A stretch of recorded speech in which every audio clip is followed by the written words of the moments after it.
This is Ed Hitchens for energeticcity.ca, and this is the Community Roundup brought to you by Brad's Furniture and Appliances. We are joined by Gary Oker of the Doi River First Nation and the Re-Awakening of Our Language event happening at Northern Lights College. Gary, nice to see you. Yeah. Okay, so what kind of workshops is the Indigenous Doi River hosting today?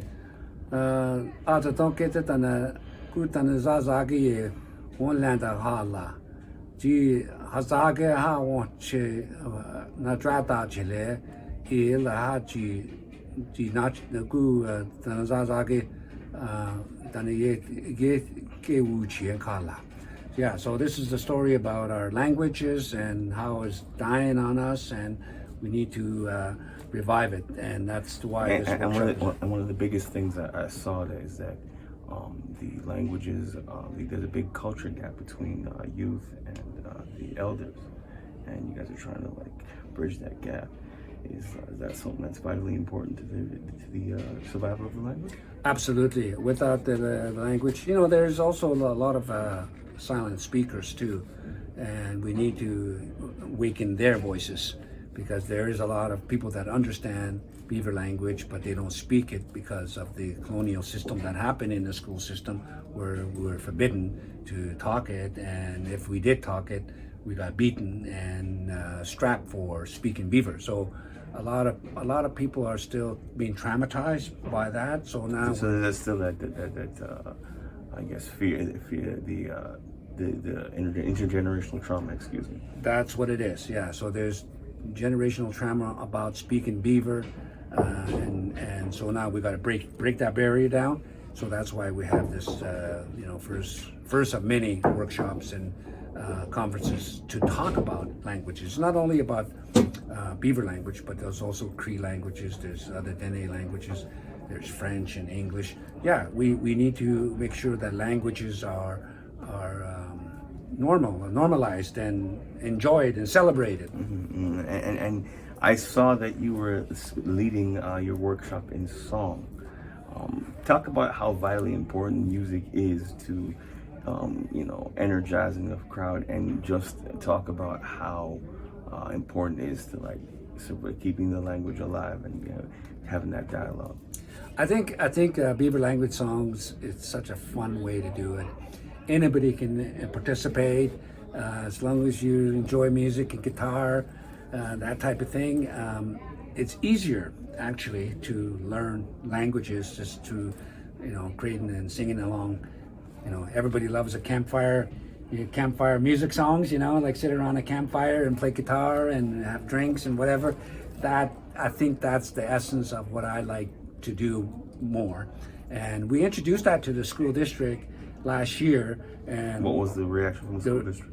It has been amazing. The response I've been getting from all the kids, right from grade 1 to grade 5, has been amazing. People love it. The kids are learning language, Beaver language, just through songs and music. And at the same time, they're learning how to read music and play an instrument. Okay, some statistics I've read, the United Nations has made 2022 to 2032 really a decade about indigenous languages and preserving those languages. Some statistics suggested that if languages aren't spoken, almost 50%, and that's the most optimistic statistic of indigenous language, is going to be wiped out by the year 2100. I mean, as an indigenous man, as a member of the indigenous culture, how vital is it to have events like this today? Well, I just find that, based on what we heard this morning about the 7,000 languages that exist, half of it will be gone, within a decade. It's very, it's disheartening, to do that. However, like we said, everybody here today is making a commitment to do something. What are we going to do about it? Are we going to just allow it to happen, or are we going to get together like we are today to start talking about it? It's the real fighter's mentality. Pardon? Like that. It's a real fighting mentality. I like that. I know. We have to. What's important? I think we need to ask everybody, what's important to you? What's going to motivate you in the morning to get up and do things? What's going to motivate you to learn something that you can pass on to your kids?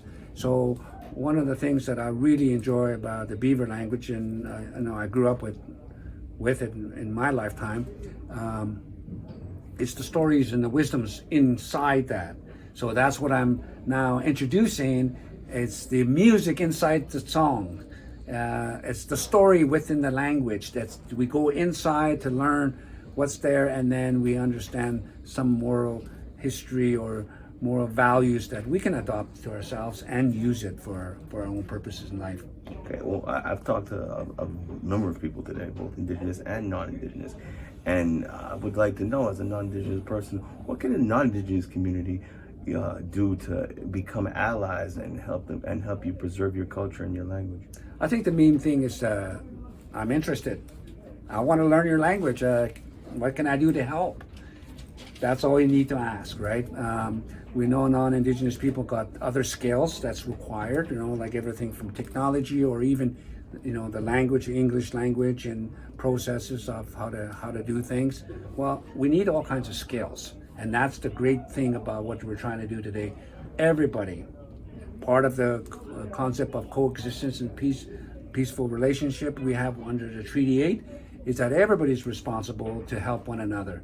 It doesn't matter what language it is. We know that there's a lot of people coming in from other countries too. Well, we want to learn their language too. We want to understand, make them feel welcome, that, hey, if you speak your language, share it with us, come to our events. And we build community that way, and think that's important. Okay, all right. That's all the questions I have. Gary, thank you very much for the time. This has been Ed Hitchens with the Convenient Roundup for EnergeticCity.ca, brought to you by Brad's Furniture and Appliances.